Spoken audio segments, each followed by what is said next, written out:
नमस्कार मित्रों, मेरा नाम यशवी चौरसिया है। मैं कक्षा 8वीं अ की छात्रा हूँ।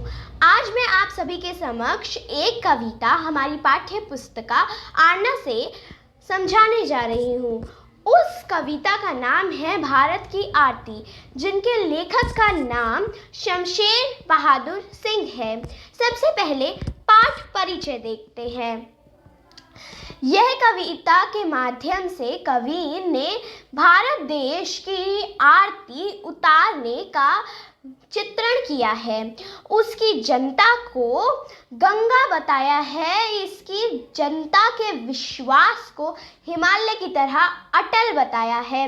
यह किसानों, कारीगरों की तथा देश के आज़ादी के लिए अपना बलिदान देने वाली भूमि है। कवि का इस कविता को लिखने का उद्देश्य देशभक्ति व देश के प्रति सम्मान की भावना जागृत करना है। कवि परिचय। यह कविता 1947 में लिखी गई थी, जब हमारे भारत को आज़ादी मिली थी। चलिए पहला पंक्तियां पढ़ते हैं। भारत की आरती देश देश की स्वतंत्रता देवी आज अमित प्रेम से उतारती। इसका मतलब यह है कि हम भारत की आरती उतार रहे हैं। यह देश देश की स्वतंत्रता देवी है, या यहाँ के स्वतंत्रता सेनानियों की बलिदान बहुत ज़्यादा है। आज की अमित प्रेम से उतारती, यानी हर जन अपने पूरे प्रेम से उनकी आरती उतार रहा है। आइए दूसरी पंक्तियां पढ़ते हैं। निकट पूर्व पूर्व पूर्व दक्षिण में जनगण मन इस अपूर्व शुभ क्षण में गाते हैं, घर में हो या रण में। भारत की लोकतंत्र भारती। यहाँ सबसे पहले हमें निकट पूर्व पूर्व पूर्व दक्षिण, यह सब दिशाएं हैं जिनकी जो भी राज्य या फिर बड़े तो यहाँ यह सब दिशाएं हैं जिनमें रहने वाले सारे देशों और राज्यों को गर्व है। जनगण मन इस अपूर्व शुभ क्षण में, यानी जब हमें स्वतंत्रता मिली या फिर वो अच्छा क्षण, उस वक्त जनगण मन हर जगह गूंज रहा था। गाते हो घर में हो या रण में, यह हर जगह गाया जाता है, क्योंकि हमें पता है कि हमारे विद्यालयों में भी जनगण मन गाया जाता है, और हमारे कहीं पर भी रण में भी जो सैनिक होते हैं वो इसे गाते हैं। भारत की लोकतंत्र भारती, यानी भारत की जो भाषा है या फिर लोकतंत्री है वो भारती है। आइए तीसरी पंक्तियों पर चलते हैं। गर्व आज करता है एशिया, अरब चीन मिस्र हिंद एशिया। उत्तर की लोक संघ शक्तियाँ युग युग की आशाएं वारती। यानी अब भारत की स्वतंत्रता एवं उनके स्वतंत्रता सेनानियों के न्योछावर बलिदानों पर गर्व करती है पूरी एशिया। अरब चीन मिस्र हिंद एशिया या फिर भारत, और उत्तर की और सारी शक्तियाँ, या कह सकते हैं कि और जो उत्तर में देश हैं, युग युग की आशाएं वारती। यानी हमें पता है कि हमारा देश बहुत वक्त बाद या फिर बहुत समय बाद स्वतंत्र हुआ था, तो उसकी जो total what we can say that युग युग की जो आशाएं थी या फिर जो उम्मीदें थी भारत से, वो अब वारी जा रही थी या फिर न्योछावर करी जा रही थी। आइए चौथी पंक्ति पर चलते हैं।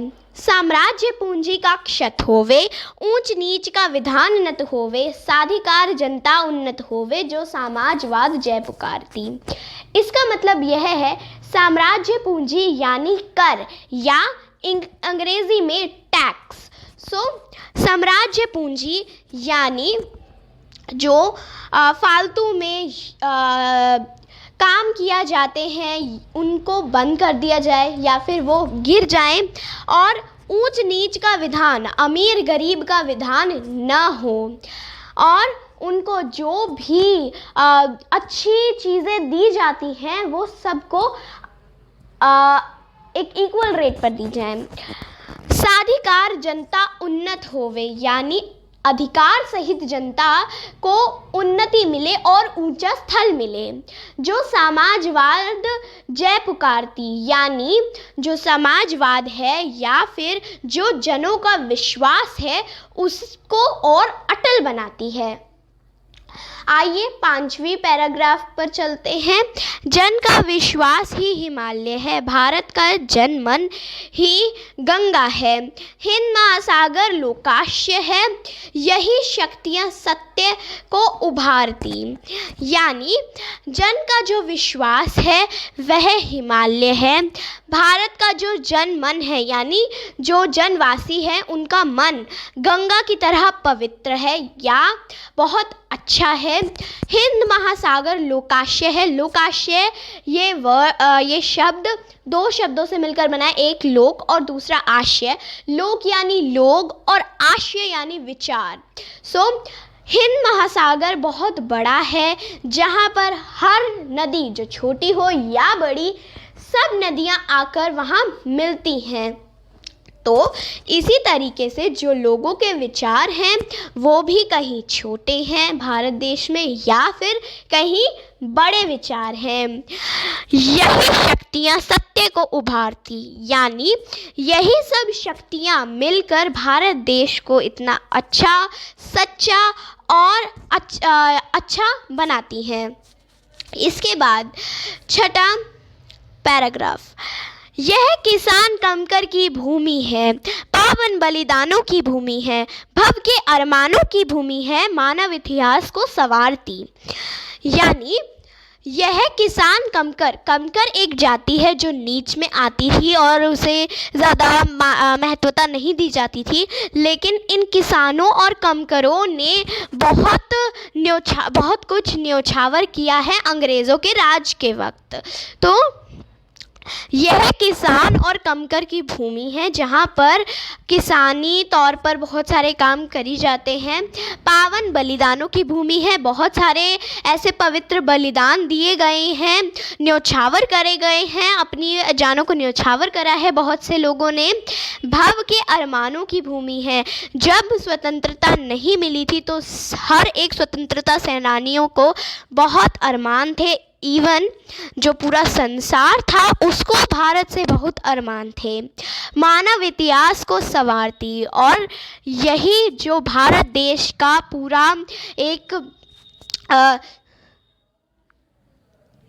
स्वतंत्रता की जो जीत है या फिर उनकी जो बातें हैं वही सब मानव इतिहास को संवारती हैं। धन्यवाद।